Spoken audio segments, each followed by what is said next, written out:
Keberadaan LGBT yang kian muncul di tengah masyarakat menghasilkan berbagai komentar dari para pengguna sosial. Ada yang sangat menentang keberadaan penyuka sesama jenis tersebut, namun tidak sedikit pula yang membela. Dan berikut komentar dari para netizen mengenai keberadaan LGBT.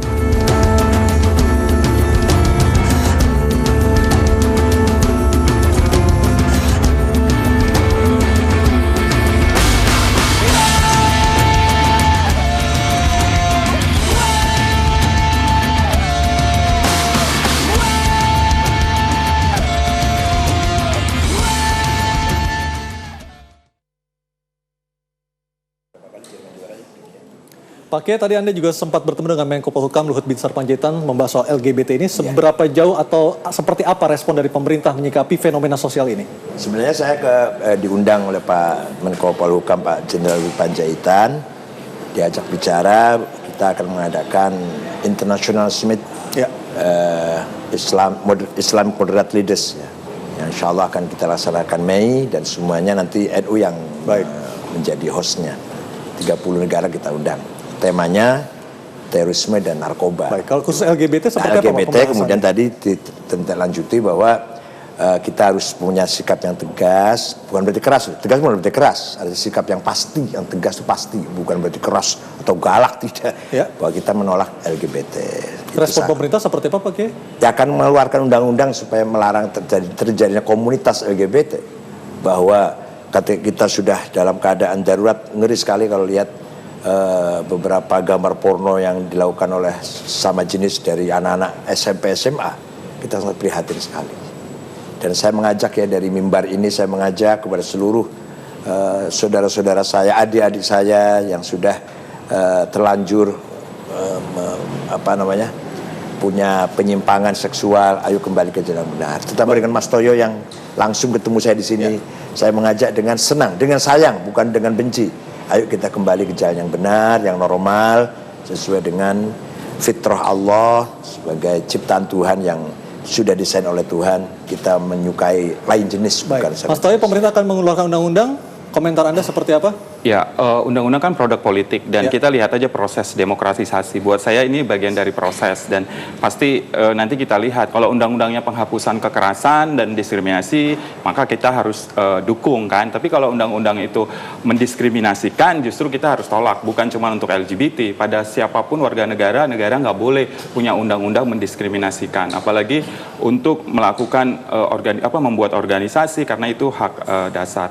Terus yang selanjutnya juga penting bahwa LGBT itu bagian dari kebudayaan Indonesia. Kalau orang dari kebudayaan Indonesia. Iya, kalau orang mengatakan bahwa homoseksual itu bukan bagian dari kebudayaan Indonesia, maka dia sebenarnya lupa akan sejarah kebudayaan kita. Di Sulawesi Selatan itu ada 5 gender, ada calalai, calabai, bisu, laki, perempuan. Ada terus ada di Jawa Timur itu ada istilah warok gemblak. Di beberapa misalnya ada ludruk, ada lengger lanang, ada tarian-tarian yang menampilkan perform yang misalnya laki-laki tapi berpenampilan seperti tapi itu kan kembali lagi ke Al-Quran, kembali kepada kitab suci, tidak ada agama yang mentolerir. Ya, saya cuma mau menegaskan bahwa tapi itu bukan budaya yang terpuji ya. Budaya itu harus hal-hal yang positif, Pak. Jadi kalau budaya tradisi yang mengakibatkan madorot, merugikan, madorot, itu harus kita pelan-pelan deh. Jadi walaupun kita nggak frontal, pelan-pelan harus kita hilangkan. Baik, terakhir dari Mbak Erlinda, seperti apa saran dari versi KPAI untuk undang-undang itu? Iya, yang pasti karena kami adalah lembaga negara dan kita Komisi Perlindungan Anak Indonesia adalah garda terdepan dalam perlindungan anak. Kami nyatakan bahwa itu pengaruh yang sangat negatif buat tumbuh kembang anak, karena itu adalah perilaku yang dari kacamata apapun itu adalah perilaku menyimpang, itu adalah perilaku yang salah, dan kami tetap akan memagari anak-anak bangsa ini untuk tidak pada satu hal yang semacam itu. Dan kalau boleh mengutip dari Kementerian Agama, Pak Lukman yang mengatakan bahwa perkembangan LGBT saat ini adalah ancaman sosial bagi negara kita. Itu nyata ya? Dan itu sangat nyata, dan itu sangat permisif, dan kita harus bisa meletakkan bahwa Indonesia ini sebagai negara yang Pancasila, negara yang budayanya sangat luhur, jangan sampai terkontaminasi dengan seperti itu.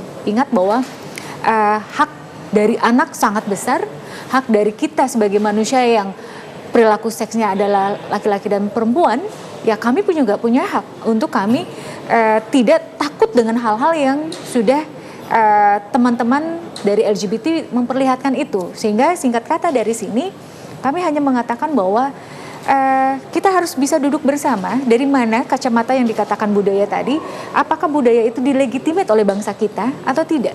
Itu pemerintah harus bisa jawab.